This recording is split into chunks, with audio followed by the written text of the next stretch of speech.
ఒక పేషెంట్ మా దగ్గరికి వచ్చిన పేషెంట్ భరోసా హాస్పిటల్స్లో వాళ్ళు తీసుకొని వచ్చారు. This is wonderful case which we have seen. ఓసిడీలో మేము ఏంటంటే చాలా పాజిటివ్స్ ఎప్పుడు చూడలేదు. మేము ఒక పాజిటివ్ చూసి చెప్పాలంటే నేను ఇదే చెప్పాను ఇందాక మీకు 15 lakhs 20 lakhs ఖర్చు పెట్టేసి అని చెప్పేసి.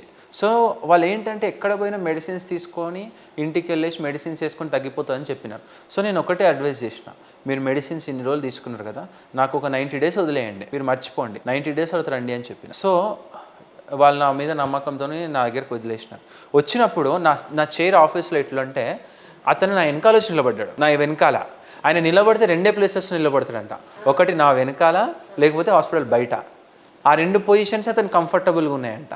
అండ్ నేను ఇట్లా ముట్టుకుంటా అంటే ముట్టుకొనివ్వడు, ఎవరిని ముట్టుకొనివ్వలే ఆ రోజు.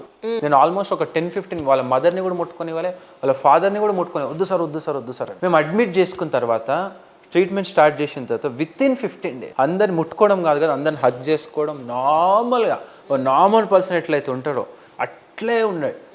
30 days తర్వాత వాళ్ళ అటెండర్స్ వస్తే ఒకసారి కలవండి మీ బాబుకి పోయి అని చెప్తే కలిస్తే, సార్ ఏం సార్ ఇంత చేంజ్ వచ్చింది మాకు తెలియదు ఇది అని చెప్పేసి.